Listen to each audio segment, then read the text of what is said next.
All right, guys, the video is out. My hour-long review, over hour long.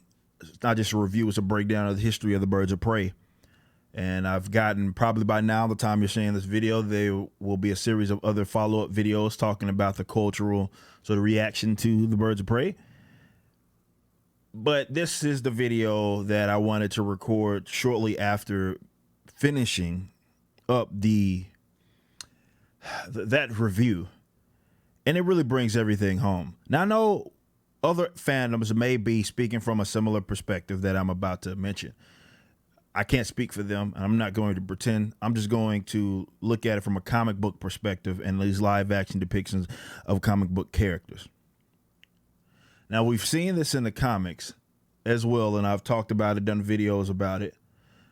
But it just hits a tad more hard when you see it play out live action.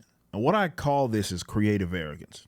It's like this egotistical, creative arrogance that the producers, screenwriters, people that are part of the creative director, people that are part of the really making it come to life. And yes, that can go down to the directors and your actors and actresses as well.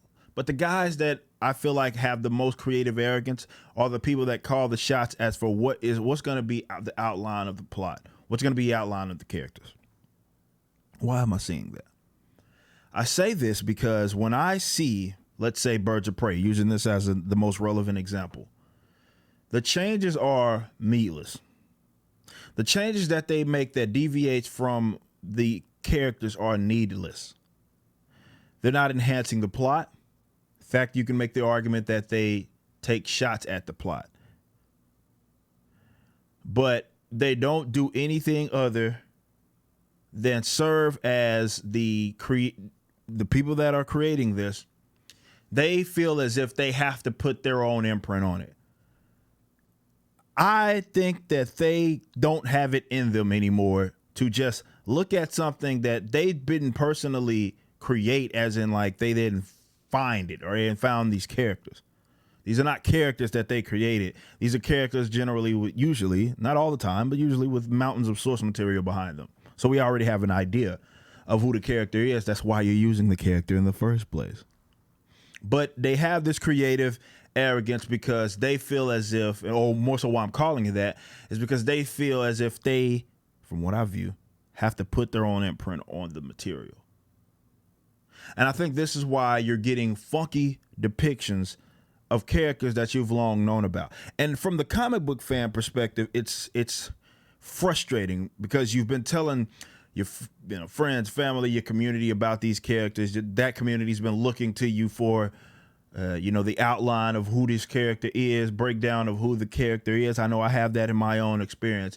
And then you see it play out and it's like not anything like that. Or it's only a shell of itself. And because the comic book stuff has become more mainstream, right? They feel as if they can justify that. This is why you have people say things like it's a different universe. They say things like, certain, like, let's say an act of like race change, right? They say that, well, maybe he or she was the best person for the job. No, bro, no, that's not what happened. They went out their way to make that change because they feel like they have to put their imprint on it. Like, look at me, look at what I did.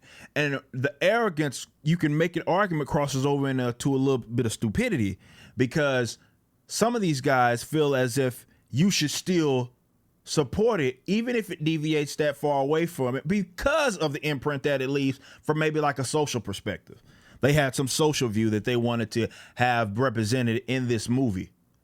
And if you don't support it, there's something wrong with you. You had, like in Birds of Prey, you have an issue with women.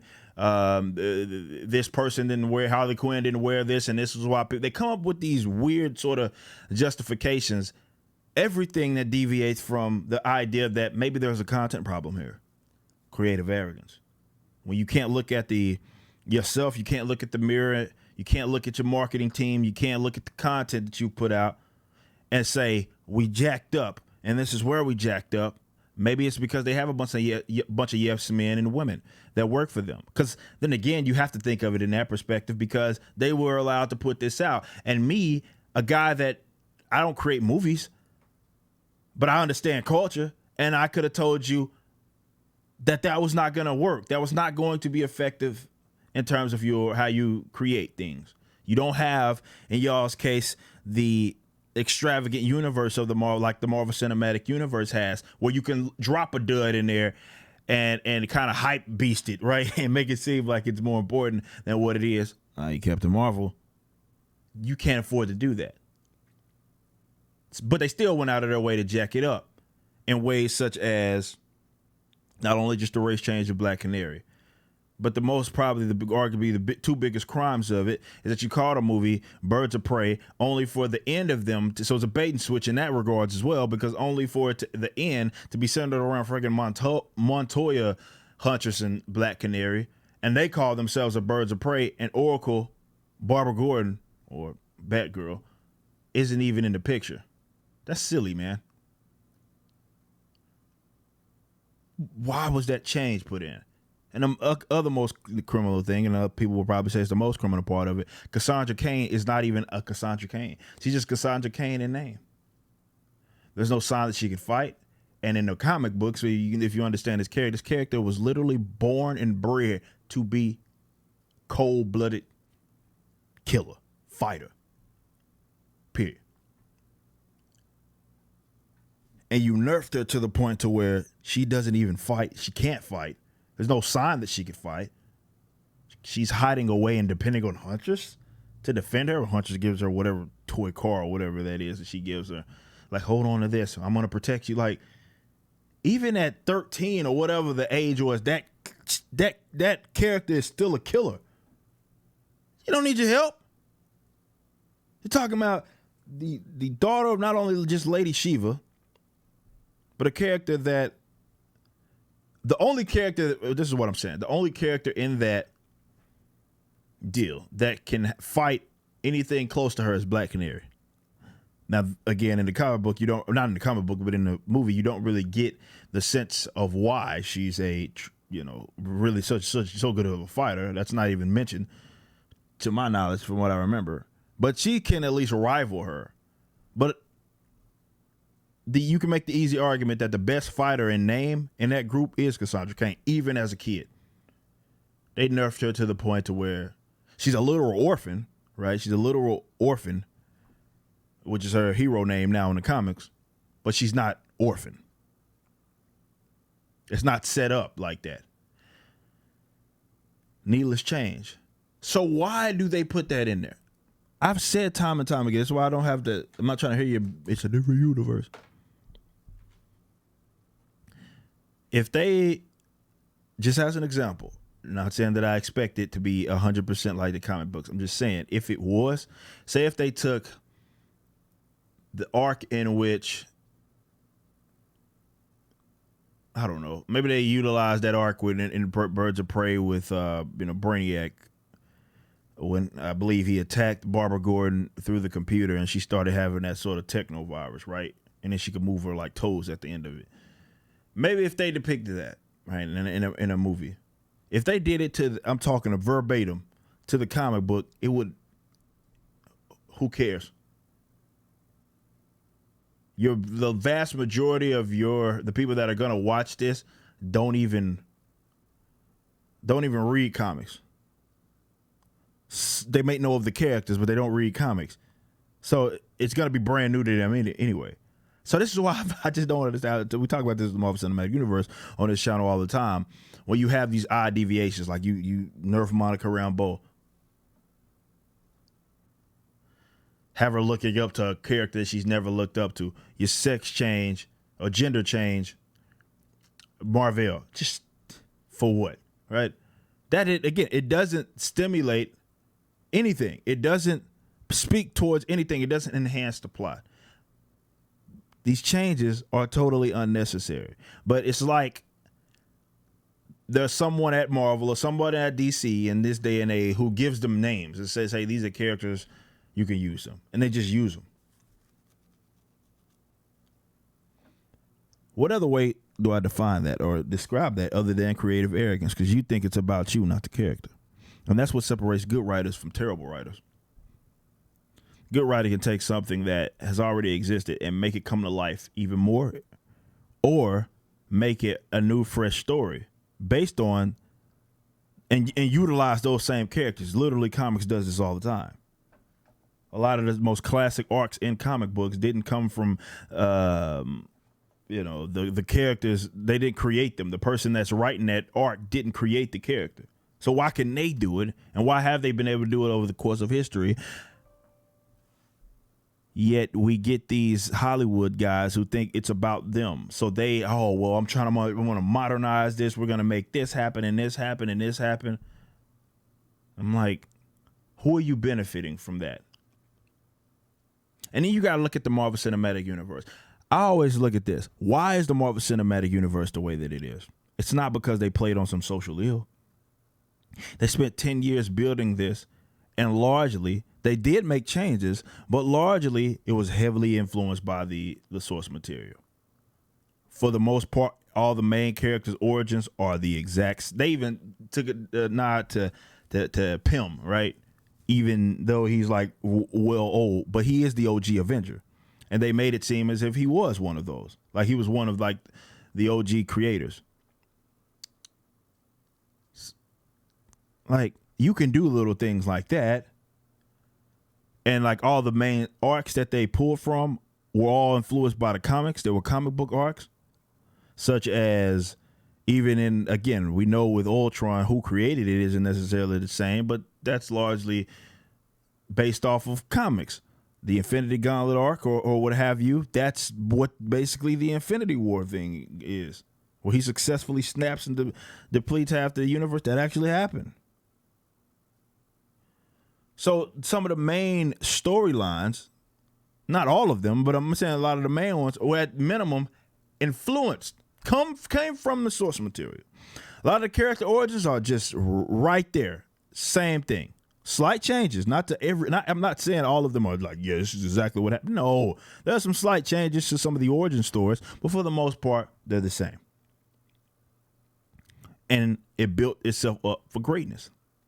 Now I think they think they're on top of the world. They can do no wrong, and they're starting to do some very, very questionable things. And I'm not saying even in between that period of time, they hadn't done some questionable things. The Marvel Cinematic Universe dropped not a lot, but they dropped some duds in there. Some of those movies were like below par, but they were able to sustain itself because of the extravagant universe that they had built.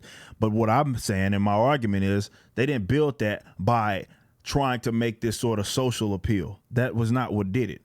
They did it because they were making characters, as a lot of people understood them, come to life, and they made them believable. Not saying all of them were, but they made them believable. Not saying all of they didn't have some of the weird stuff too. You got like Valkyrie and Heimdall, who's black Asgardians, which makes as much sense as white Wakandans. It makes no sense. You got something you base on Norse mythology, and you got these tokenized characters. It makes absolutely no sense. But you understand what it is that I'm saying, certainly with those main characters within it. Now, I do think that might be their own demise, because at some point you can't just keep getting characters by name and screwing them up. Definitely now that they have the rights back to all of these characters, we're going to see some popular mutants and stuff popping up. If they jack those up, that may be the nail in the coffin for them. DC, again, they can't afford that because they don't even have the extravagant universe. It's not supported like it is with the Marvel Cinematic Universe. Why that is a question for another video. But the creative arrogance of these Hollywood elites, it just gets me, man. Because they think that they can just take a character, jack it up, make the character completely unrecognizable, throw it in your face, and then get mad at you. And not even that. Market it as if it's not for you, then get mad at you because you don't support it. But these things are so easily avoidable, and that's why I'm like, this is arrogance. Because you thought that it was about you. You made changes. You marketed it in a way that you didn't have to do that. You didn't gain anything from doing that. When you made the change to Cassandra Cain, you gained nothing from doing that. It doesn't help any. You could have easily, and you would have been better off just having a random child there who's just a character that you specifically created for the film. Would have made more sense than having a character who acts nothing like Cassandra Cain.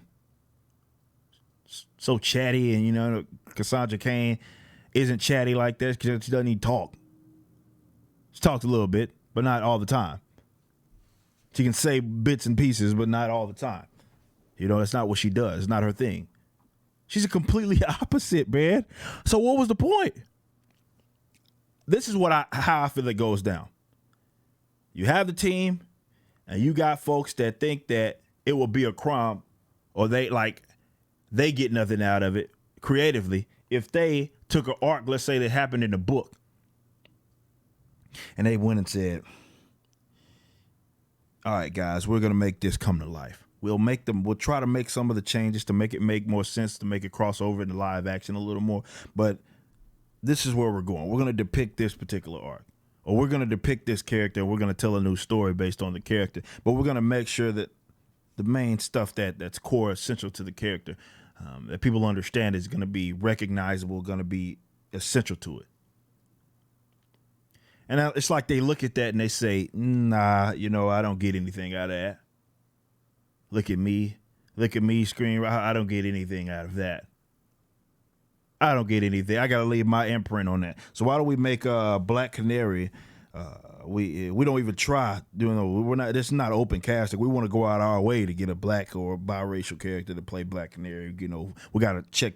That's important. We got to check our diversity box. Yes, we know, because the Birds of Prey, it's been generally a white female group. It started off as the white female duo, then came a white female trio, then came a white female group of 4 with Huntress, Lady Blackhawk, Black Canary, and Oracle. Though it started with the 2 latter, but they can't do that, right? There's something wrong with that. You can't have that. So what you got to do is you got to pull in you got to pull in these weirdos. You got to pull in these weirdos, and we got to get together, and then we'll make something happen, and we got to leave our imprint on it because we're creatively arrogant. And they're gonna support it, right? Twitter's real life. We get a lot of likes and all these people that really seem to like what it is that we're doing. It's gonna knock it out the park. I talked about this on stream. If I was like the marketing VP for Warner Bros. Or whoever was the project manager for this, I would fire everybody, and then I'd fire myself for allowing that to happen.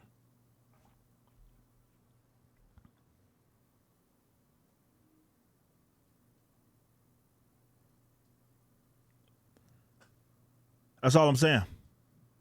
Because it was a disaster. But not only that, it was predictable. But again, they think that everybody views the world in the lens that they view it through.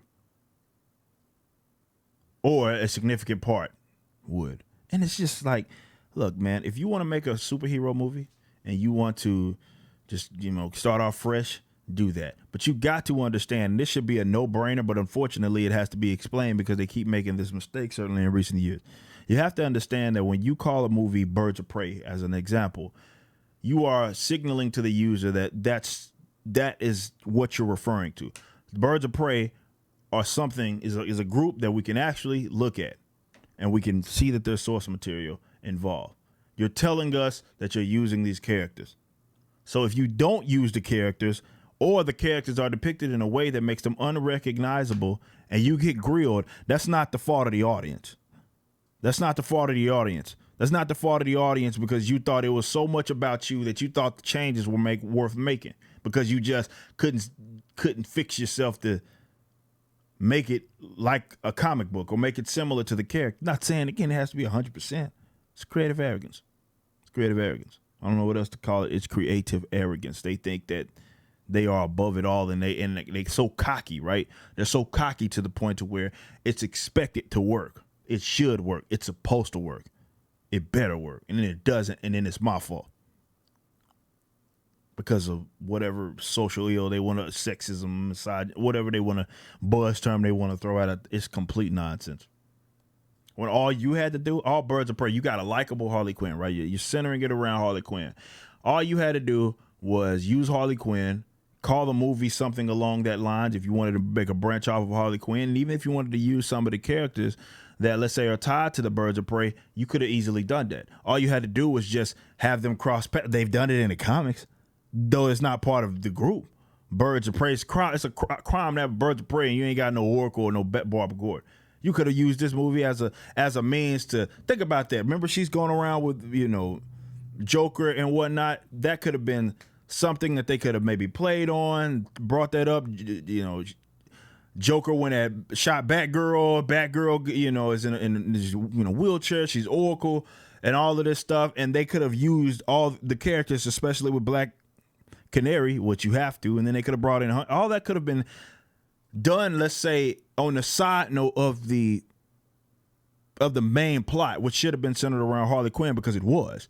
But you called the movie Birds of Prey. These are such obvious errors.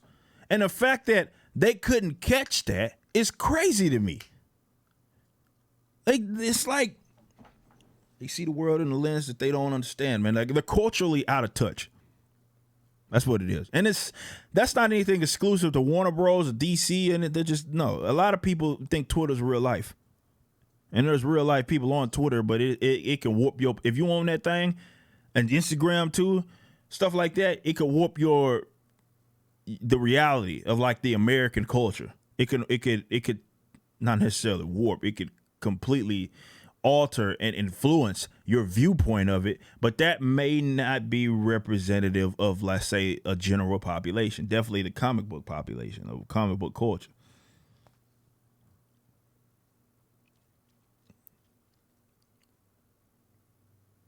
And I'm not even doubting that there are not comic book guys that sign off on some of this stuff, because I'm pretty sure it is. I actually know there is. For one, that doesn't mean they have power, but that also doesn't mean they aren't creatively arrogant either. They can also fall in victim. When we read a current comic book, Marvel comic, some guys that have been classic writers have laid eggs, and not golden ones. They just go out there and, I say definitely post 2015, 2016 Trump election. They lost their minds. They felt like they had to start wearing their social views on their sleeves, and it's impacted their writing, unfortunately, because everything is centered around whatever social thing that they feel like they have to promote in their comic book. And this is why you see guys like Jerry Conway, Greg Rucka, people that you may consider that have done good work in the past, and they have completely lost it. So just because they're part of the project doesn't mean that they're culturally, they, see it the way that, or more so, they don't see it in a way that could avoid this honest mistake, because maybe they're confused. So, look, man, there's a lot of creative arrogance going on among Hollywood when it comes to comic book movies, comic book shows, where it's like it pains them, it hurts them to use a character and make the character look and act like the character. Apparently, that's just too much to ask.